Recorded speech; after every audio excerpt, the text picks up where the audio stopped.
দেখতে পাচ্ছেন এটা হলো আমাদের পাবনা জেলার ঐতিহ্যবাহী পাবনা মাসুম বাজারের যে মাছের বাজার। সকাল থেকে দুপুর পর্যন্ত হাটটা কিন্তু বসে। এখানে নানা রকমের নদীর মাছ, পুকুরের মাছ, ঘেরের মাছ, বিলের মাছ, বিভিন্ন রকমের মাছ কিন্তু এখানে ওঠে। আপনারা দেখতে পাচ্ছেন যে এগুলো হয়তো সব ঘেরের মাছ।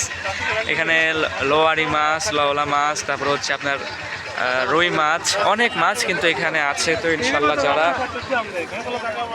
খুবই তাজা তাজা মাছ কিনতে চাচ্ছেন তারা কিন্তু আসতে পারেন। পাবনা জেলা ঐতিহ্যবাহী হাট পাবনা মাসুম বাজার দেখতে পাচ্ছেন। এই রকম তাকালে শুধু মাছ আর মাছ, মাছ আর মাছ।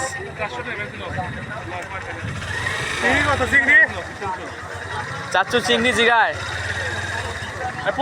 চিংড়ি জিগাচ্ছে 700 টাকা কেজি দেখতে পাচ্ছেন। এই যে চিংড়ি মাছ, তারপরে এখানে ট্যাংরা মাছ দেখতে পাচ্ছেন, দেশি পুঁটি মানে সরপুঁটি বলে।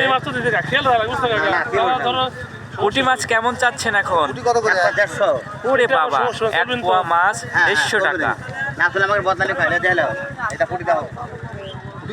চাচ্চুকে দেখতে পাচ্ছেন, এখানে আসে চাচ্চুকে পেয়ে যাবে। তাই নাকি? আচ্ছা আচ্ছা, এই দেখেন মাছ দেখাচ্ছে সরপুঁটি, তাই না? সরপুঁটি। চাচ্চু কেমন আছেন? ভালো আছি চাচা। আচ্ছা আচ্ছা, বেচা কেনা কেমন চলছে? হাটে কি প্রত্যেক দিনই আসেন? প্রত্যেক দিন আসে চাচা। ভোরে চলে আসেন না? ভোরে। আচ্ছা আচ্ছা, অনেক রকমের মাছ কিন্তু পেয়ে যাবেন। এটা আমি লোকেশনটা আবারও বলে দিচ্ছি।